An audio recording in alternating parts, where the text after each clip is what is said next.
اعوذ باللہ من الشیطان الرجیم بسم اللہ الرحمن الرحیم نحمدک ونستعینک یا ذا الجود والنعم یا ذا الفضل والکرم یا عالم السر والہمم یا خالق اللوح والقلم یا رب البیت والحرم الصلاۃ والسلام علی النبی الامی المکی المدنی التجلی التام والمجل الاتم مالک الحدوث سلطان القدم ابی العقول والنفوس والبشر وهو علت العلل ابی القاسم محمد اللہم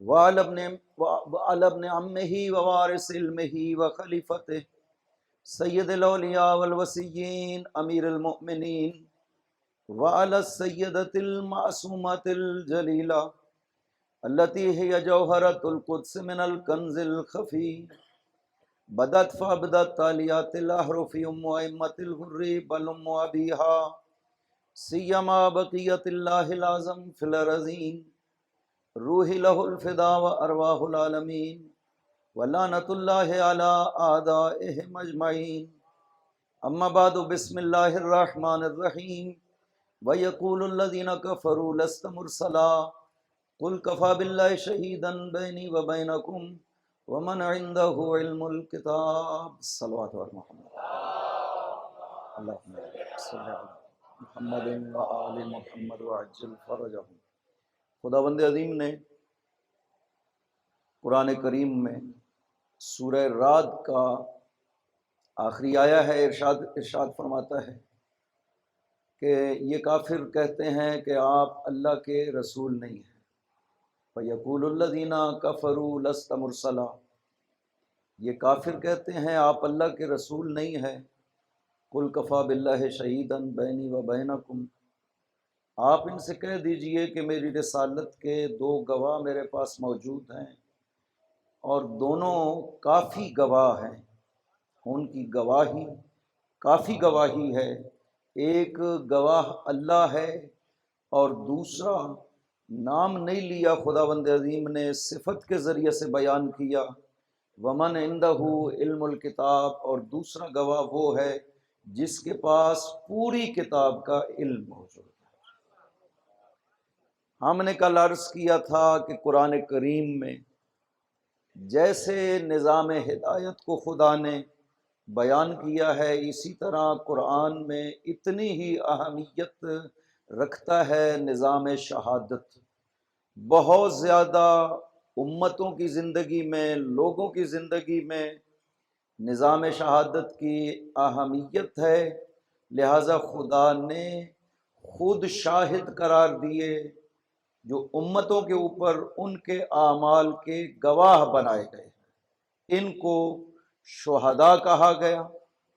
یہ شہید ہیں اور شہداء ہیں۔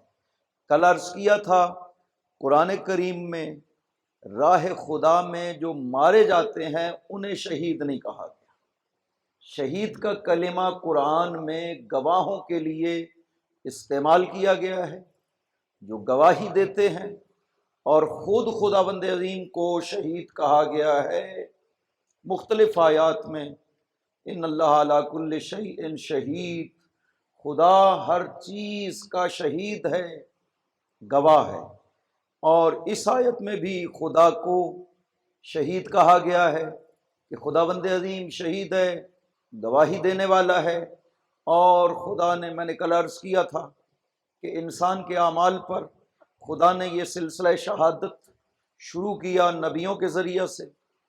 نبی شاہد رہے، نبیوں کے اوپر پاک پیغمبر کو شاہد قرار دیا گیا کہ تمام انبیاء قیامت کے دن اپنی امتوں کے لیے شاہد ہوں گے، اور میرے نبی آپ تمام نبیوں کے شاہد ہوں گے۔ تمام نبیوں کے اوپر آپ شہادت دیں گے کہ یہ نبی، انہوں نے اپنی ذمہ داری پوری ادا کی ہے یا نہیں، کیونکہ نبی کو شہادت کی ضرورت ہوتی ہے جب نبی اپنے وظیفے کو ادا کرتے ہیں، خداوند عظیم سے کہتے ہیں کہ خدایا تو شاہد رہنا، ہم نے یہ پیغام پہنچا دیا۔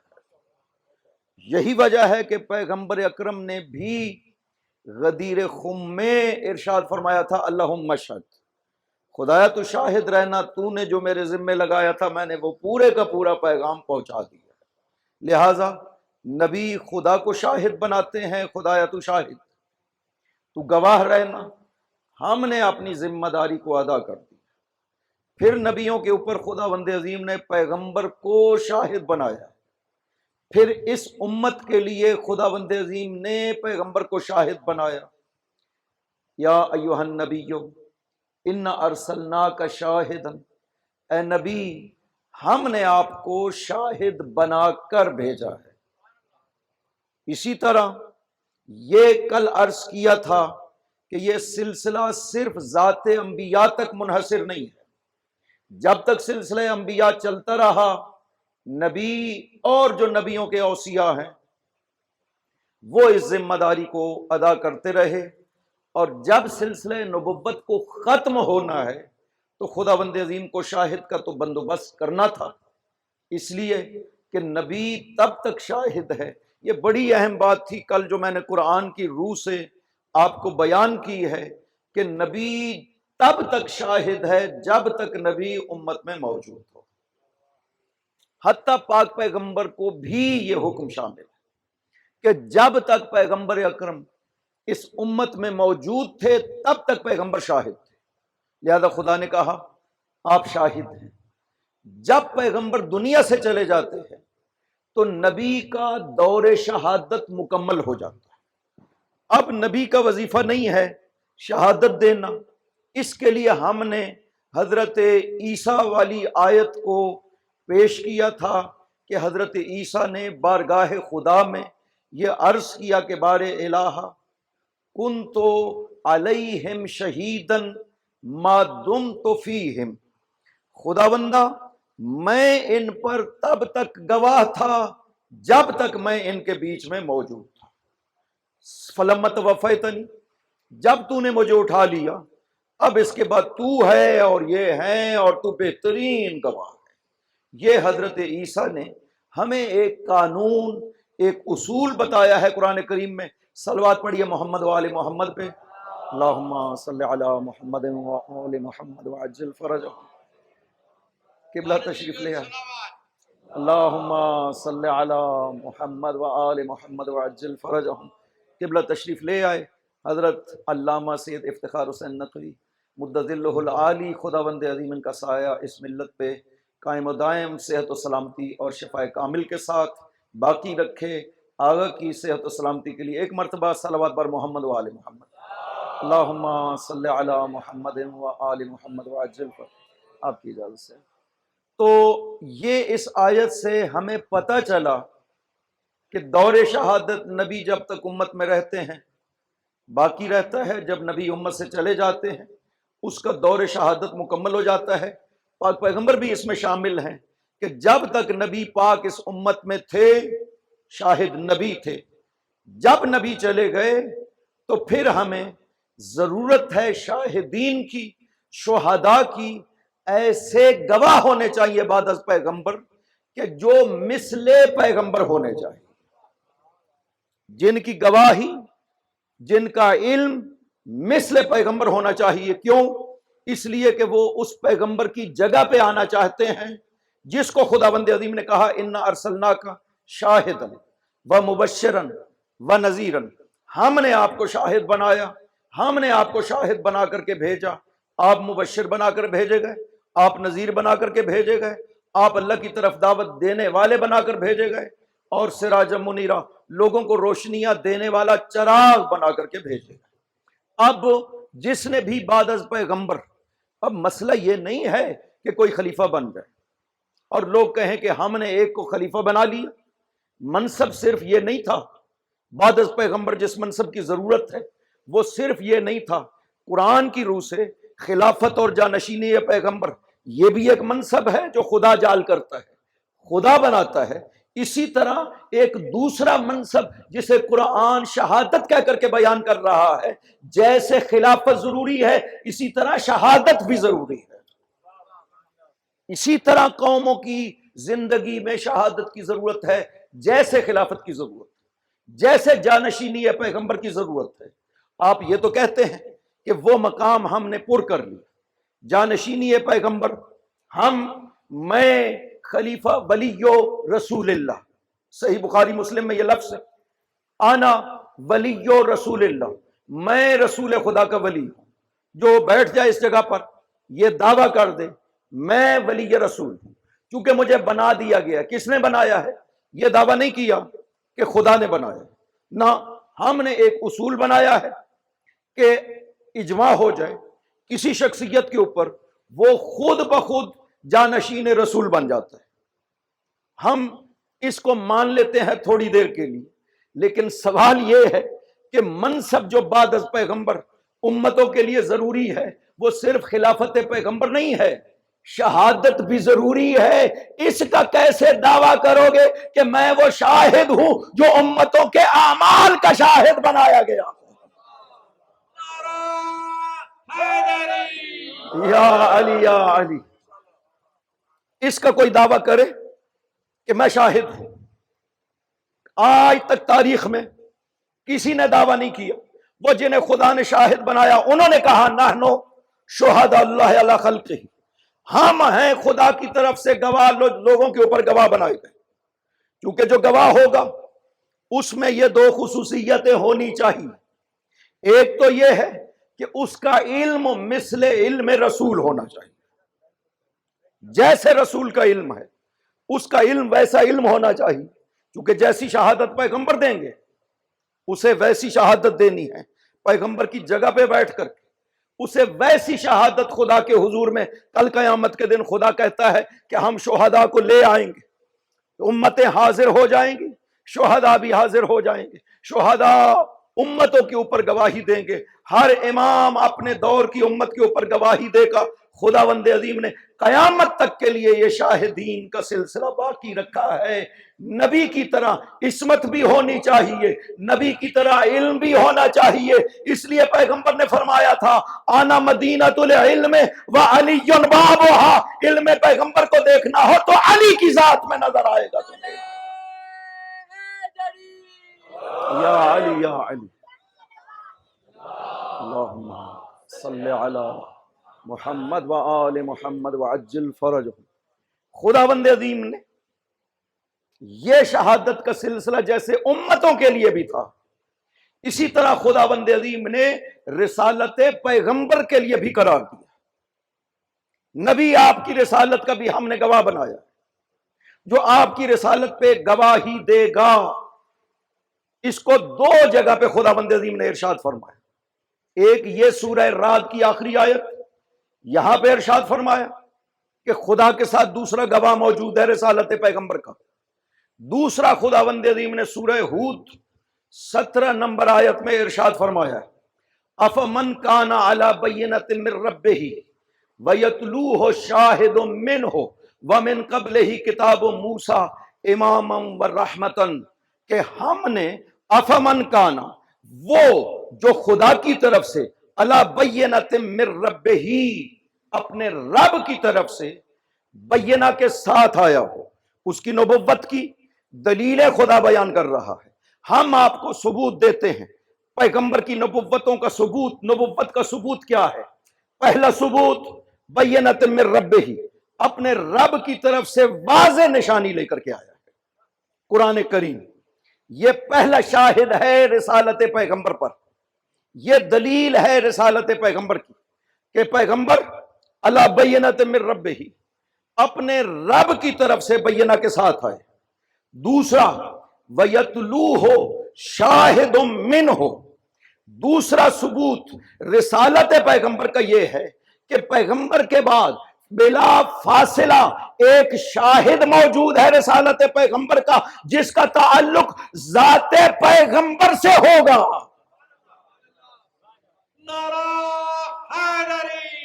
یا علی یا علی، وَمِن قَبْلِهِ، اور تیسرا ثبوت رسالت پیغمبر کا اس سے پہلے کتاب موسیٰ، تورات میں، موسیٰ کی تورات میں ہم نے، جو کہ امام بھی ہے اور رحمت بھی ہے، یعنی رہنما بھی ہے، رحمت بھی ہے تورات، ہم نے اس میں بھی پیغمبر کی نبوت کو بیان کیا ہے۔ خدا کہتا ہے یہ 3 دلیلیں ہیں میرے نبی کی رسالت کے اوپر، میرے نبی کی نبوت کے اوپر، یہ 3 دلیلیں ہیں۔ پہلی دلیل ہے قرآن۔ قرآن سب سے بڑا معجزہ پیغمبر قرار دیا گیا ہے۔ معجزہ کا مطلب یعنی اس دعوی نبوت کو ثابت کرنے والی حقیقت۔ پاک پیغمبر دعوی نبوت کرتے ہیں، سب سے بڑے معجزہ کے طور پر مشرکین کے سامنے پیش کر دیا ہے یہ قرآن کریم یہ میرا کلام نہیں ہے، یہ خداوند عظیم کا کلام ہے، کوئی بشر اس طرح کا کلام کہہ ہی نہیں سکتا۔ عرب نے بھی جب سنا، بڑے بڑے فصیح عرب موجود تھے، اتنے فصیح تھے کہ انہوں نے اپنے قصائد المعلقات السبع کے نام سے کعبہ کے اوپر لٹکا رکھے تھے کہ یہ فصاحت کی انتہا ہے، یہ 7 قصیدے عربی زبان کا معراج ہے، فخر کے طور کے اوپر کعبہ کے اوپر لٹکائے ہوئے تھے۔ یہ ہماری فصاحت کی دلیل ہے۔ جس وقت سورہ کوثر نازل ہوا، پیغمبر نے ارشاد فرمایا جاؤ کعبہ کے اوپر سورہ کوثر کو لٹکاؤ۔ جب کعبہ کے اوپر سورہ کوثر کو لٹکایا گیا، راتوں رات عرب آئے، اپنے قصیدے اتار لیے، کہا کوئی نسبت ہی نہیں ہے ہمارے کلام کو اس کلام کے ساتھ۔ یہ عظمت قرآن، ایک چھوٹا سا سورہ مشرک اعتراف کرنے پہ مجبور ہو گئے، لہذا خدا کہتا ہے بینۃ من ربہ، یہ بینہ ہے خدا کی طرف سے قرآن کریم میرے نبی کی نبوت کے لیے۔ دوسرا خدا کہتا ہے وَيَتْلُوهُ شَاهِدٌ مِّنْهُ، یہ یتلو کے جو لفظ ہیں، قبلہ بھی تشریف فرما ہے، قاری عیسیٰ صاحب بھی تشریف فرما ہے، یہ تلا یتلو ہے عربی میں لفظ، جس کے معنی صرف یہ نہیں ہے کسی کے بعد میں ہونا، اس کا صرف یہ معنی نہیں ہے، بلکہ اس کا معنی ہے کسی کے بعد بلا فاصلہ ہونا۔ اس کو کہا جاتا ہے یتلو۔ خدا فرما رہا ہے کہ ہم نے جو پیغمبر کا شاہد بنایا ہے وہ پیغمبر کے بعد بلا فاصلہ ہے، کمالات کے لحاظ سے بھی من ہو، وہ ایسا ہے جس کا تعلق ذات پیغمبر سے ہے، روح پیغمبر سے ہے۔ یہ وہی من ہو ہے جس کو صحیح بخاری میں پیغمبر نے علی سے فرمایا تھا یا علی انت منی وانا منکا، علی تو مجھ سے ہے میں تجھ سے ہوں۔ یا علی یا علی یا علی یا علی وَيَتْلُوهُ شَاهِدٌ مِّنْهُ، وہ شاہد من ہو، اس کا ذات پیغمبر سے تعلق ہے۔ یہ مسند احمد حنبل کی روایت ہے اور صحیح روایت ہے، فضائل الصحابہ میں بھی ذکر کی، مستدرک میں حاکم نے بھی ذکر کی ہے کہ جب سورہ براءت کی 9 آیتیں نازل ہوئیں، پاک پیغمبر نے مکہ فتح ہو چکا تھا، ابھی ابتدائی پہلا سال تھا فتح مکہ کے بعد، سورہ براءت کی 9 آیتیں نازل ہو گئی، براءت من اللہ ورسولہ یوم الحج الاکبر، خدا کی طرف سے رسول کی طرف سے براءت کا اعلان کیا جاتا ہے کہ ان اللہ بریء من المشرکین، خداوند عظیم مشرکین سے بری و ذمہ ہے۔ آج کے بعد مشرک نہ ننگا طواف کر سکتے ہیں، نہ مشرک کعبہ میں اس طرح سے طواف کریں گے جیسے پہلے کیا کرتے تھے، تالیاں اور سیٹیاں بجا کر کے، یہ سارے احکام نازل ہو جاتے ہیں۔ خدا فرماتا ہے یہ آیتیں ہیں، جاؤ مشرکین پہ مکہ میں تلاوت کرو۔ پاک پیغمبر نے یہ 9 آیتیں دے کر کے بھیجی ایک صحابی کو، وہ لے کر کے چلے، ابھی کچھ ہی دور گئے ہوں گے، جبرائیل نازل ہوئے، پیغمبر سے ارشاد فرمایا یا رسول اللہ، خداوند عظیم ارشاد فرماتا ہے لا یبلغها الا انت اور رجل منکا، یہ آیتیں نہیں پہنچا سکتا، یا آپ خود پہنچائیں گے یا وہ پہنچائے گا جس کا تعلق آپ کی ذات سے ہوگا۔ یا علی یا علی لا یبلغها، ان آیتوں کو نہیں پہنچا سکتے مگر یا آپ خود جائیے یا وہ جس کا تعلق آپ کی ذات سے ہو، اور رجل من کا، آپ کی ذات سے تعلق جس مرد کا ہے وہ پہنچائے گا۔ کس کو بھیجا؟ علی کو بلایا، علی جاؤ آیتیں لو اور آپ پہنچاؤ۔ ناقہ ازبا پہ سوار ہوئے مولا علی اور جا کر کے آیتوں کو وصول کر لیا. انہوں نے سوال کیا کہ میرے لیے کیا حکم ہے؟ فرمایا کہ آپ چاہیں تو میرے ساتھ چلے آئیں، چاہیں تو واپس چلے جائیں. وہ واپس تشریف لے آئے. پاک پیغمبر سے یہ سوال کیا، یا رسول اللہ هل نزل فی شیء، کیا میرے بارے میں قرآن کی کوئی آیت نازل ہوئی کہ آپ نے مجھے واپس بلا لیا اور وہ ذمہ داری ادا نہ کرنے دی؟ پاک پیغمبر نے ارشاد فرمایا نہیں، آپ کے بارے میں کچھ نازل نہیں ہوا ہے. خداوند عظیم نے تبلیغ کے بارے میں مجھے یہ خاص حکم پہنچایا ہے کہ یہ تبلیغ کرنی ہے رسالت کی. یہ معمولی بات نہیں ہے، کوئی پیغام کسی کو نہیں پہنچانا ہے، یہ تبلیغ کرنی ہے رسالت کی. رسول رسالت کی تبلیغ آپ کر سکتے ہیں یا وہ کر سکتا ہے جس کا آپ کی ذات سے تعلق ہے؟ وہ کر سکتا ہے. لہذا میں نے اس لیے علی کو بھیجا ہے. علی نے جا کر کے پہنچائی. یہ ہے کار رسالت. جو نبی کر سکتے ہیں یہ نبی جیسا کر سکتا ہے. من ہو یتلو ہو شاہد من ہو. پس اس جملے میں دو آیتیں، دو مطالب ہیں جو خداوند عظیم نے بیان کیے ہیں. یہ حقیقت انسان کو اگر اندازہ ہو جائے اور انسان اسے قبول کر لے، کوئی شک و شبہ باقی نہیں رہتا ہے. یتلو ہو، وہ جو شاہد ہے وہ پیغمبر کے بعد بلا فاصلہ ہے، کوئی فاصلہ نہیں ہے، وہ پیغمبر کے بعد بلا فاصلہ ہے. دوسرا من ہو، اس کا تعلق پیغمبر کی ذات سے ہے. اب یہاں پر بعض نے من ہو کی یہ ضمیر رب کی طرف لوٹائی ہے، بعض نے پیغمبر کی طرف لوٹائی ہے. کوئی فرق نہیں پڑتا ہے. رب کی طرف سے ہو تب بھی دلیل ہے کہ علی وہ شاہد ہے جسے رب نے شاہد بنا کر کے بھیجا. پیغمبر کی طرف لوٹے تو اس کا مطلب ہوگا کہ علی وہ شاہد ہے جس کا ذات پیغمبر سے تعلق ہے، روح پیغمبر سے تعلق ہے، دونوں صورتوں میں. لہذا کوئی فرق نہیں پڑتا.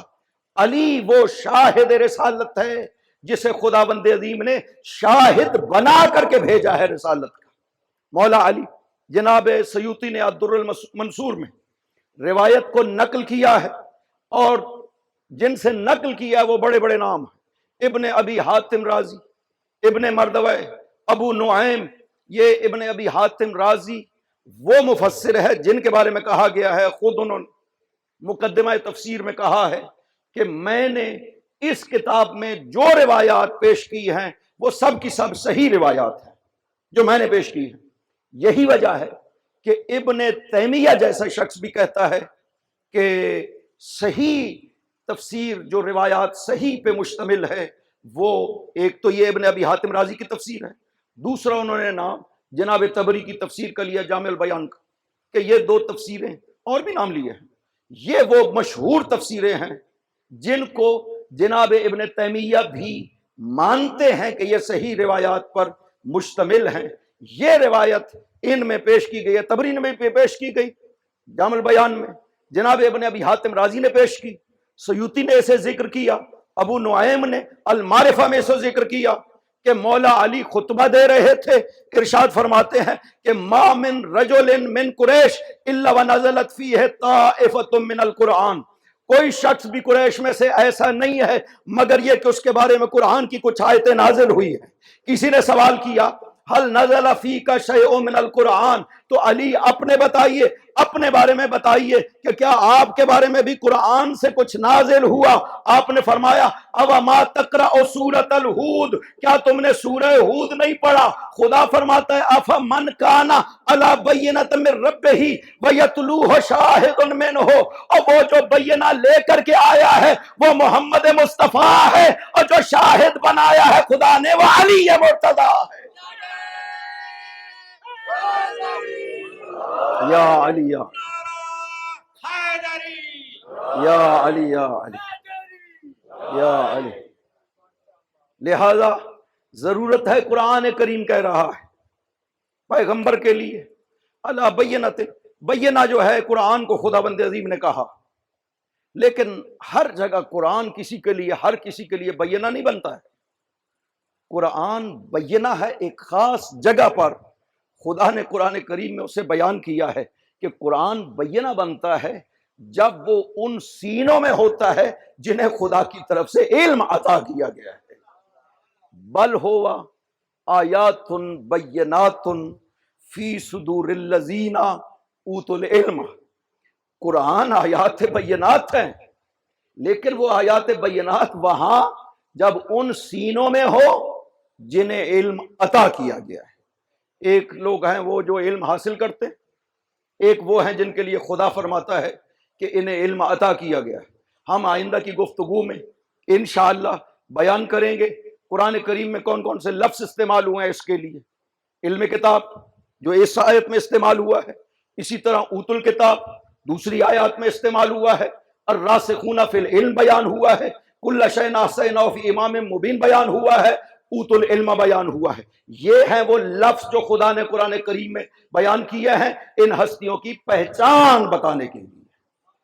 قرآن نے تو واضح پیغام دی، قرآن نے کوئی ابہام نہیں چھوڑا۔ میں کہا کرتا ہوں یہ آیت ہمیشہ ذہن میں رکھیں، ان ھذا القرآن یہدی للتی ہی اقوم، قرآن جس راستے کی ہدایت کرتا ہے وہ مضبوط ترین بغیر شک و شبہ کے راستہ ہے، اس میں کوئی شک و شبہ نہیں ہے۔ قرآن کی ہدایت میں کوئی شک و شبہ نہیں ہے، قرآن نے واضح ہدایت کی ہے۔ کتاب مبین کہا ہے خدا نے قرآن کریم کو، مبین کہتے ہیں جو مطلب کو بالکل صاف کر دیتا ہے، کوئی شک و شبہ باقی نہ چھوڑے، اسے مبین کہتے ہیں۔ قرآن کی وصف یہی بیان کی گئی کہ یہ مبین۔ ہمارے لیے ضروری ہے کہ قرآن نے جو کہا ہے اسے مانیں، اپنی مرضی کتاب خدا کے سامنے پیش نہ کرے۔ یہ سب سے بڑا خطرہ ہے۔ من فسر القرآن برأیہ فیتبوأ مقعدہ من النار، جو قرآن کی تفسیر اپنی رائے سے کرتا ہے، اپنی مرضی سے کرتا ہے، وہ جہنمی ہے اور اسے تیار ہو جانا چاہیے جہنم میں جانے کے لیے۔ کیوں؟ اس لیے کہ خدا نے یہ کتاب ہادی بنا کر کے بھیجی ہے۔ کتاب کسی کا ہاتھ نہیں روکتی۔ آپ اگر اپنی مرضی کی تفسیر پیش کرنا چاہتے ہیں، یہ کتاب کسی کا ہاتھ نہیں روکے گا کہ ایسا مت کرو، نہ، پیغمبر نے منع فرمایا آپ تفسیر بالرائے نہ کرنا۔ تفسیر بالرائے کا کیا مطلب ہے؟ تفسیر بالرائے کا مطلب ہے اصولوں سے ہٹ کر کے کسی لفظ کی تفسیر بیان کرنا۔ جو اصول بھی بیان کیے گئے ہیں تفسیر کی، ان سے ہٹ کر تفسیر بیان کرنا، یہ ہے تفسیر بالرائے۔ فرمایا کہ یہ جہنمیوں کا کام ہے، جو بھی قرآن کے حوالے سے ایسا کرے گا وہ جہنمی ہے۔ لہذا خداوند عظیم نے پوری حفاظت کا بندوبست کیا ہے۔ یہ کتاب بھیج دی، کتاب بولتی نہیں، کتاب صامت ہے، یہ ہادی ہے لیکن صامت ہے، باوجود اس کے کہ خدا نے اس میں ہدایت کھول کر کے بیان کی ہے۔ انسانوں کا فریضہ تھا ان ہدایتوں کو قبول کرنا، ان حقائق کو اسی طرح لینا جیسے خدا قرآن میں پیش کر رہا ہے، اپنی مرضی کے معانی نہ پہنانا۔ یہ ہمارے ایمان کا تقاضا تھا، انسانوں کو ایسا کرنا چاہیے تھا۔ آج جتنے بھی فرقے بن گئے اسلام میں، ہر فرقہ آپ کو قرآن سے دلیل دے گا، آیات کی صورت میں پیش کرے گا۔ ہم جو کہہ رہے ہیں قرآن اس کے مطابق فرما رہا ہے۔ ہم کہتے ہیں نبی کی زیارت کرنا حرام ہے، قرآن منع کر رہا ہے۔ لا تدعوا مع اللہ احدا، کسی پر سلام نہ کرو، نبی پر سلام نہ کرو، چونکہ قرآن منع کر رہا ہے۔ لا تدعوا مع اللہ احدا، خدا کے ساتھ کسی کو مت پکارو۔ یہ آیتیں پیش کی جاتی ہیں، ہمارا مذہب حق ہے۔ دوسرا فرقہ اور آیت پیش کرتا ہے، کہتا ہے ہمارا مذہب حق ہے۔ یہ 72-73 فرقے جو موجود ہیں، سب کے سب اسی قرآن سے استفادہ کرتے ہیں اور اپنے مذہب کی دلیل کے طور پر پیش کرتے ہیں۔ لہٰذا کتنی آسان سی بات ہے یہ سمجھنا کہ قرآن بے شک ہادی ہے لیکن یہ صامت ہے۔ اس کے لیے ترجمان الہی کی ضرورت ہے، ایک ایسا فرد ہونا چاہیے قرآن کے ساتھ جو وہ بیان کر سکے جو خدا نے قرآن میں بیان کیا ہے۔ اس کو قرآن صامت کہا جاتا ہے، اسے امام ناطق کہا جاتا ہے۔ یا علی یا علی،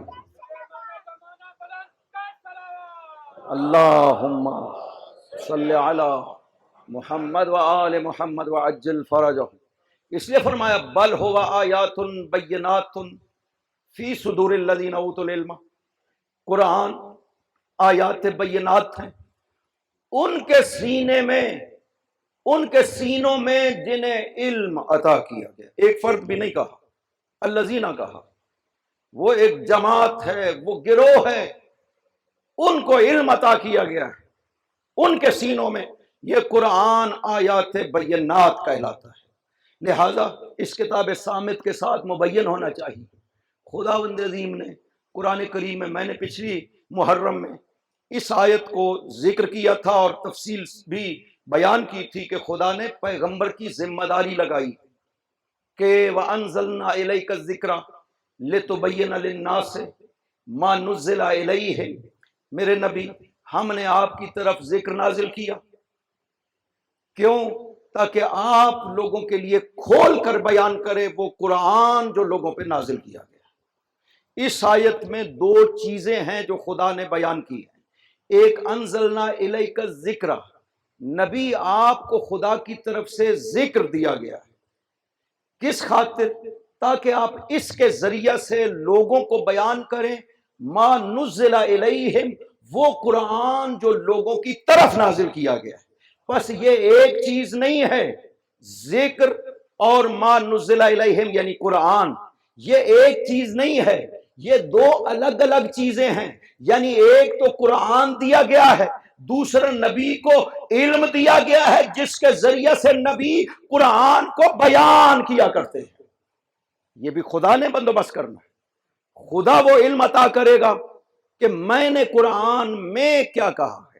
لہٰذا جو شہداء بنائے گا ان کا علم پیغمبر ہونا چاہیے، ان کی عصمت پیغمبر ہونی چاہیے۔ جیسے پیغمبر معصوم ہیں ویسے وہ معصوم ہونے چاہیے۔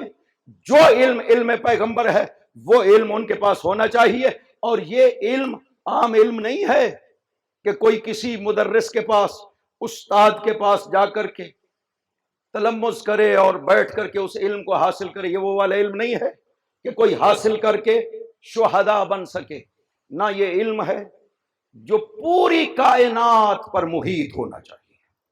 اس علم کی حقیقت یہ ہے، کیوں؟ اس لیے کہ لوگوں کے اعمال کی شہادت دینی۔ اب جس نے جیسا جو عمل جہاں پر کیا ہے وہ اس کا شاہد ہونا چاہیے۔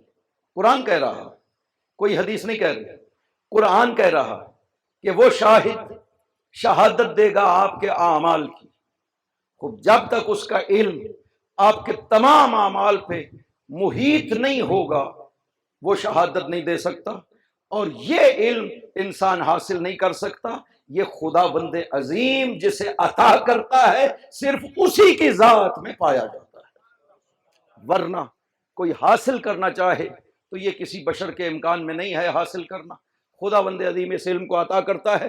آئندہ انشاءاللہ مجالس میں چونکہ ہم یہ اوت العلم کے حوالے سے گفتگو کریں گے، اوت الکتاب کے حوالے سے گفتگو کریں گے، الراسخون فی العلم کے حوالے سے گفتگو کریں گے، کیونکہ جو شاہد ہے اس کی پہچان ہی خدا نے کہا کہ ومن عندہ علم الکتاب، وہ جس کے پاس پوری کتاب کا علم ہے۔ پہچان ہی خدا نے علم الکتاب کے ذریعے سے کروائی ہے، پہچان علم کو کروائی ہے۔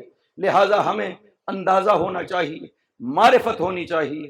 اور یہ اس سے پہلے چونکہ دو گواہ ہیں، ایک اللہ ذکر کیا گیا، ایک یہ ہستی ذکر کی گئی صاحب علم کتاب۔ ہمیں دونوں کی معرفت ضروری ہے۔ خدا بند عظیم کی معرفت ہماری خوش قسمتی کہ خدا بند عظیم نے یہ معصومین ہمیں عطا کیے، انہوں نے ہمیں بیان کیا کہ خدا کیسا ہے، خدا کو کیسے ماننا ہے۔ یقین کریں اگر معصوم بیان نہ کرے ہم خدا کو نہ پہچان سکیں۔ لہذا معصومین نے فرمایا بنا عرف اللہ و بنا عبد اللہ، ہمارے ذریعے سے اللہ کو پہچانا گیا، ہمارے ذریعے سے اللہ کی عبادت ہوئی ہے۔ یہ معصومین نے بیان کیا، ورنہ نہیں سمجھ سکتے۔ یہ چھوٹی سی مثال میں ہمیشہ ذکر کیا کرتا ہوں، اللہ اکبر کے معنی ہم میں سے اکثر کو نہیں آتے، باقی مسلمانوں کو بھی عموماً نہیں آتے، ہم میں سے بھی اکثر کو نہیں آتے۔ اللہ اکبر کا کیا معنی کیا جاتا ہے؟ خدا سب سے بڑا ہے، یہی معنی کیا جاتا ہے۔ یہ شرک ہے، یہ توحید نہیں ہے۔ سب سے بڑا خدا کو کہنا یعنی آپ خدا کو قیاس کر رہے ہیں مخلوق کے ساتھ۔ یہ خدا، یہ مخلوق، خدا ان کی نسبت بڑا ہے، یہ تو قیاس، یہ توحید نہیں ہے۔ معصوم نے جب یہ معصوم کو کہا گیا نا، معصوم نے پوچھا تم اللہ اکبر کے کیا معنی کرتے؟ آگے سے یہی کہا اللہ اکبر من کل شیء، خداوند ہر چیز سے بڑا ہے۔ فرمایا تو یہ توحید نہیں، یہ تم قیاس کر رہے ہو۔ میں نے یہ عرض کیا تھا آپ سے، آپ 24 گھنٹوں میں کتنی مرتبہ اللہ اکبر کہتے ہیں؟ اگر نماز فریضہ، نماز مستحبی، نافلہ سب پڑھیں، 360 سے زیادہ بار آپ اللہ اکبر کہتے ہیں سارے دن میں 24 گھنٹوں میں۔ یہ کیوں کثرت سے اللہ اکبر کہہ رہے ہیں؟ تاکہ عظمت خدا کا ہمارے دلوں میں احساس اجاگر ہو۔ بار بار اللہ اکبر کہلوایا جا رہا ہے ہم سے۔ نماز شروع کرنے سے پہلے مستحب ہے تکبیرۃ الاحرام کے علاوہ 6 مرتبہ اللہ اکبر کہیں، 7ویں مرتبہ تکبیرۃ الاحرام کہیں، بار بار حمد و سورہ مکمل ہوئی اللہ اکبر کہیں، رکوع سے کھڑے ہوئے سمے اللہ پڑھا پھر اللہ اکبر، ہر حالت میں اللہ اکبر کہیں۔ کو معنی پتہ ہونا چاہیے۔ معصوم سے پوچھا یبنا رسول اللہ، اگر یہ معنی نہیں ہے تو آپ بتائیے۔ فرمایا اللہ اکبر من ان یوسف، اس کے معنی یہ ہیں کہ خدا اس سے کہیں بزرگ و برتر ہے کہ ہم خدا کی وصف بیان کر سکیں۔ کجا وصف خدا، ہم اس قابل کہاں کہ خدا کی وصف بیان کر سکیں۔ اللہ اکبر، یہ سورہ توحید، شناسنامہ توحید خدا نے اس لیے نازل کیا کہ خود بتائے کہ میں کیسا ہوں۔ مشرکین نے آ کر کے پوچھا تھا پیغمبر سے کہ آپ بتائیے کہ خدا کیسا ہے، ہم مانیں۔ فرمایا میں نہیں بتاؤں گا، وہ خود بتائے گا کہ وہ کیسا ہے۔ لہذا خدا نے سورہ توحید کو نازل کیا، کل کہہ کر کے کہو نا میرے نبی کہ میں کیسا ہوں۔ 2 جملے پہلے اور اس کے بعد وضاحت اسی کی، قل هو اللہ احد، میرے نبی کہہ دیجیے خداوند عظیم جز نہیں رکھتا، لہذا کسی چیز کا محتاج نہیں ہے۔ اللہ الصمد، خداوند عظیم وہ ہے جو کسی کا نیاز مند نہیں ہے، سب کے سب محتاج ہے خدا۔ بصرہ کے لوگوں نے خط لکھا سید الشہداء اور عرض کیا یبن رسول اللہ بین لنا معنی الصمد، آپ ہمیں صمد کے معنی بیان کریے جو سورہ توحید میں خدا نے ارشاد فرمایا۔ سید الشہداء نے جواب میں بصرہ کے لوگوں کو لکھا کہ ان اللہ فسر الصمد، خداوند عظیم نے خود صمد کے معنی بیان کیے، ہمیں بیان کرنے کی ضرورت نہیں ہے۔ خدا نے اسی سورہ میں خود صمد کے معنی بیان کیے ہیں۔ وہ کیا معنی ہیں؟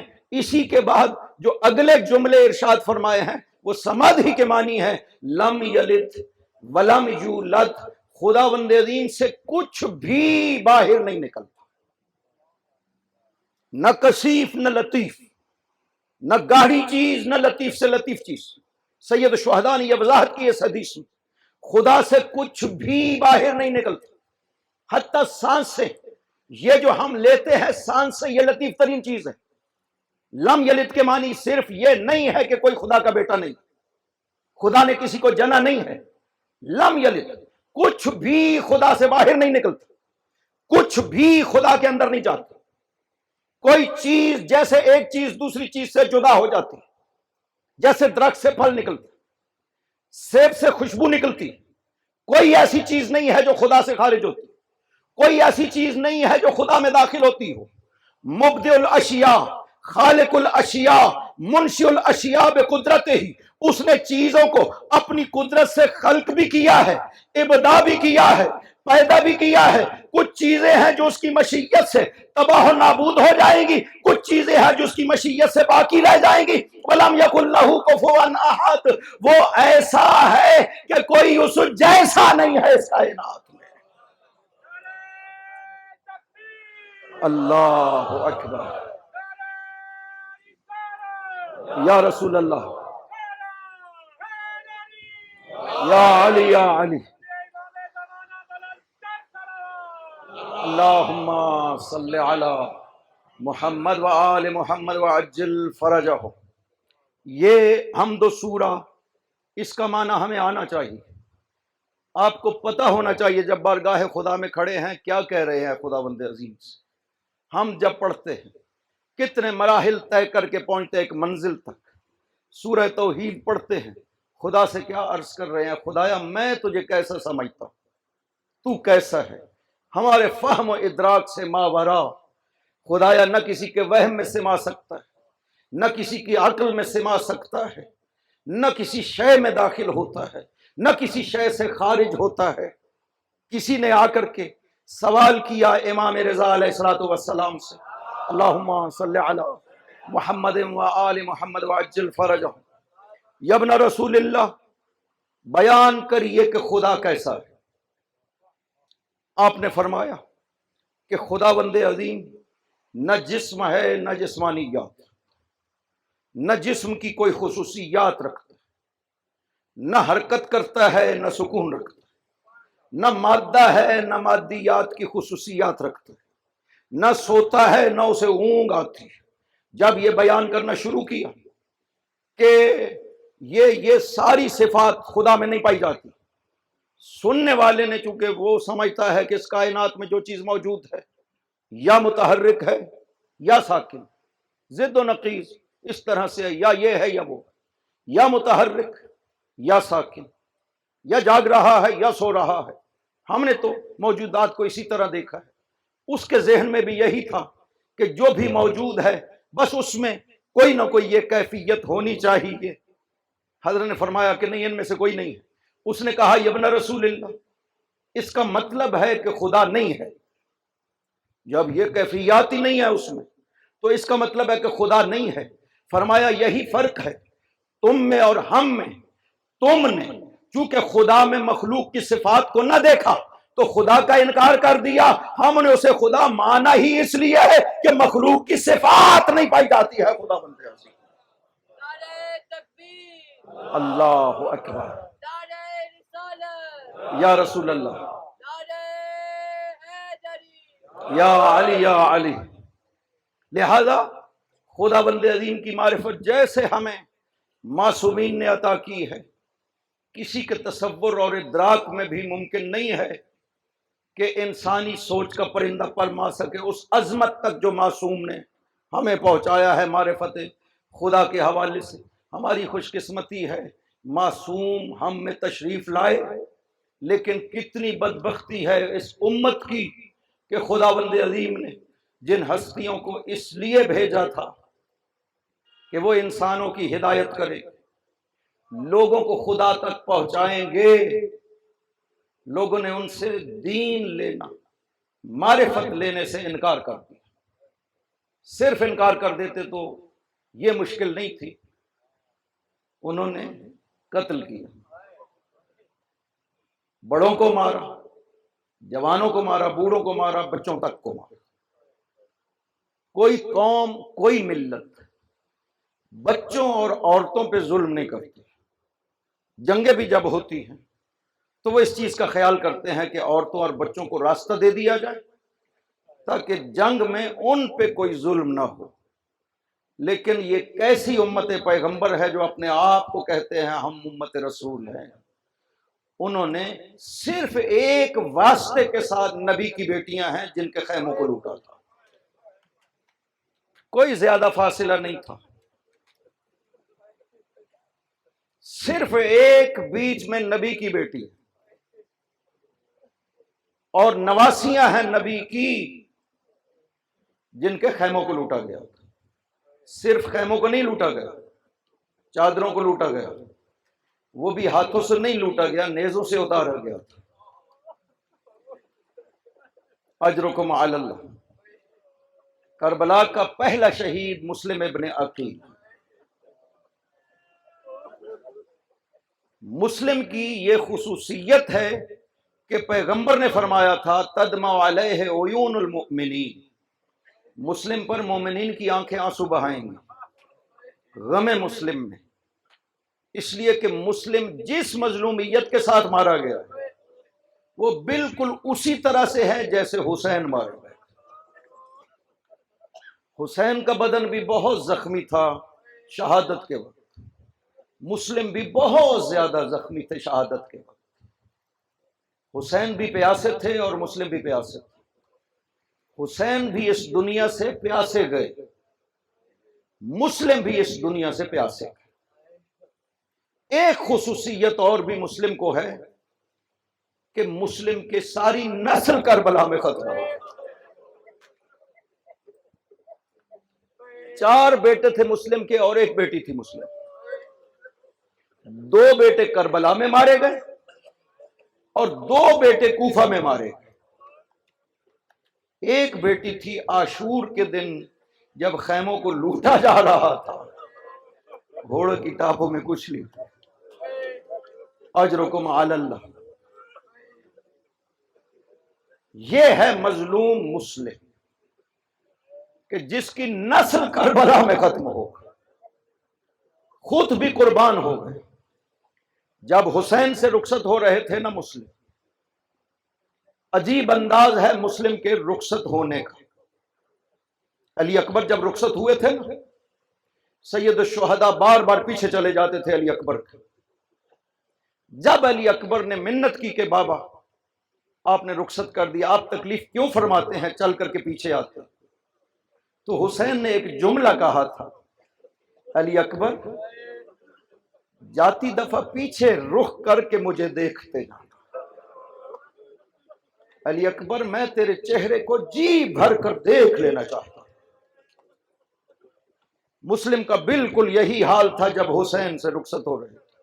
مکہ میں رخصت ہو کر کے چند قدم چل کے جاتے تھے، آتے تھے، پھر حسین کے قدموں پہ گر کر کے بوسے لینا شروع کر دیتے تھے، پھر حسین اٹھا کر گلے سے لگاتے تھے، پیشانی کا بوسہ دیتے تھے۔ چونکہ یہ لفظ مسلم معمولی شخصیت نہیں، انی ارسلو الیکم اخی و ثقتی و معتمدی، میں تمہاری طرف جس ہستی کو بھیج رہا ہوں میرا بھائی بھی ہے، میرا قابل اعتماد بھی ہے، یہ مسلم ابن عقیل ہے جسے میں تمہاری پاس بھیج رہا ہوں۔ بار بار آتے تھے، حسین کے قدموں پہ گر جاتے تھے۔ پھر جب حسین نے رخصت کیا نا تو مسلم گھوڑے پہ اس طرح بیٹھے ہوئے تھے کہ مسلم کا رخ پیچھے کی طرف تھا کہ میں جب تک دیکھتا رہوں میری چہرہ حسین پہ نظر پڑتی رہے۔ اجرکم علی اللہ۔ مسلم رخصت ہوئے حسین سے، کوفہ تشریف لائے، شہید اہل بیت مختار کے گھر میں رکے۔ 18,000 افراد نے مسلم کی بیعت کی۔ مسلم نے پیغام دی، مولا تشریف لے آئیے، 18,000 افراد نے میری بیعت کر لی۔ وقت بدلا، گورنر تبدیل ہوا، عبید اللہ ابن زیاد کو بھیجا گیا، اس نے لوگوں کو ڈرایا، لوگوں کو پیسے دیے، لوگوں کو مسلم سے الگ کرنا شروع کیا۔ وقت سے پہلے جب مسلم نے خروج کیا، مسجد میں داخل ہوئے، شام کے وقت 4,000 افراد مسلم کے ہمراہ تھے، لیکن جب عشاء کی نماز پڑھ کر کے مسلم مسجد سے باہر نکلے نا تو مسلم اکیلا تھا، مسلم کے ساتھ کوئی بھی موجود نہیں تھا۔ اب کوفہ کی گلیاں ہیں، کبھی مسلم ایک گلی میں جاتے ہیں، کبھی دوسری گلی میں جاتے ہیں، اب پیاسے ہو کر تھک کر ایک دروازے پہ بیٹھ جاتے ہیں۔ طوا کا یہ دروازہ ہے، اپنے بیٹے کا انتظار کر رہی ہے۔ جب باہر نکلی کہ ایک اجنبی بیٹھا ہے، پوچھا اجنبی یہاں کیوں بیٹھے ہو؟ مسلم نے کہا میں پیاسا ہوں، مجھے پانی پلا۔ یہ گئی جام پانی کا بھرا، لا کر کے مسلم کو پیش کیا، پانی پیا، اور پھر کہا کہ اجنبی اپنے گھر کو چلے جاؤ، کوفہ کے حالات اچھے نہیں۔ یہ اندر چلی گئی، تھوڑی دیر کے بعد جب باہر آئی دیکھا مسلم بیٹھے ہوئے، اس نے کہا مسافر میں نے آپ سے کہا تھا حالات اچھے نہیں، اپنے گھر کو چلے جائیے۔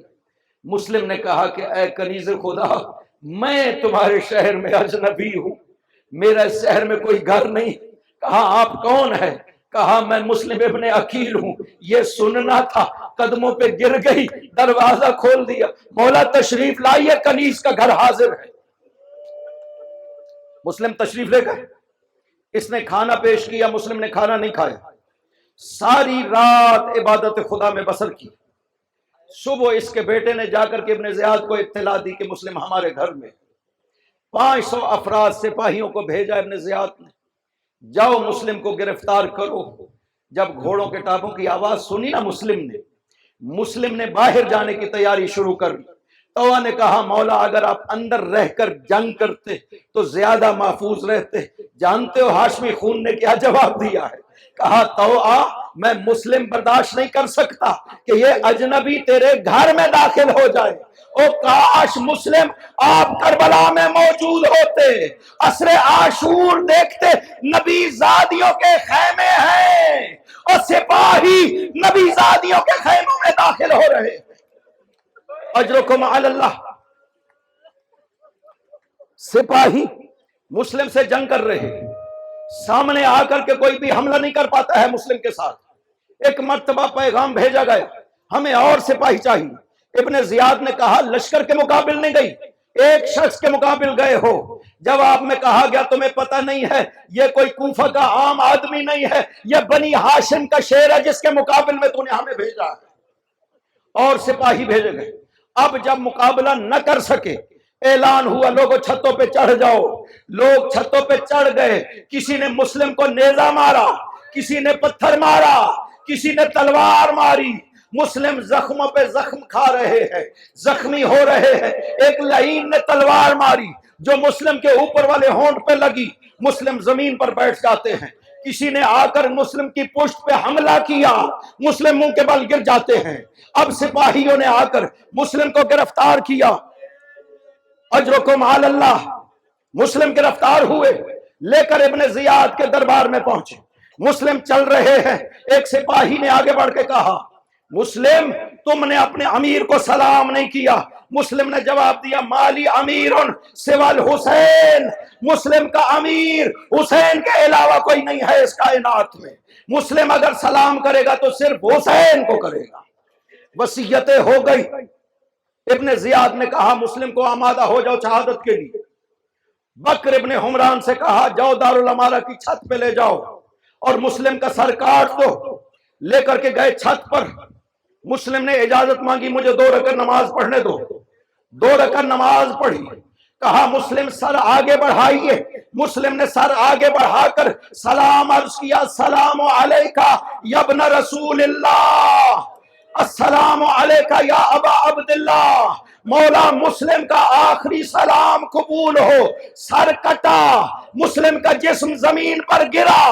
ادھر سے حسین نے آواز مسلم سنی، خیمے میں تشریف لائے، زمین پر بیٹھ کر اپنی بہن سے کہا بہن زینب مسلم کی بچی کو تو بلایا جائے۔ آئی حمیدہ، حسین نے اپنی گود میں بٹھایا، سر پر ہاتھ پھیر کر کے پیار کرنا شروع کیا۔ بچی سمجھ گئی، ایک سوال کیا چچا آج مجھے ایسے پیار کر رہے ہیں جیسے یتیموں سے کیا جاتا ہے۔ چچا میرے والد مارے گئے، میرا بابا شہید ہو گیا۔ فرمایا بیٹی میں جو موجود ہوں، میں تمہارا باپ ہوں، میری بیٹیاں تمہاری بہنیں ہیں۔ میں کہوں گا حمیدہ تو کتنی خوش قسمت تھی، تیرا بابا دنیا سے گیا، حسین موجود ہے۔ ہائے کربلا، سکینہ، جب حسین جا رہا ہے کوئی پیار کرنے والا نہیں ہے۔ وَسَيَعْلَمُ الَّذِينَ ظَلَمُوا أَيَّ مُنْقَلَبٍ يَنْقَلِبُونَ۔